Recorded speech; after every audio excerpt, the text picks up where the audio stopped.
Hello everyone. Today we talk about how to fix the app of Phoenix. Here we go to settings.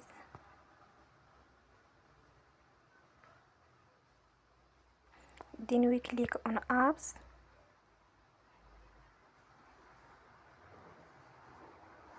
After that we will search the app Phoenix and then we click.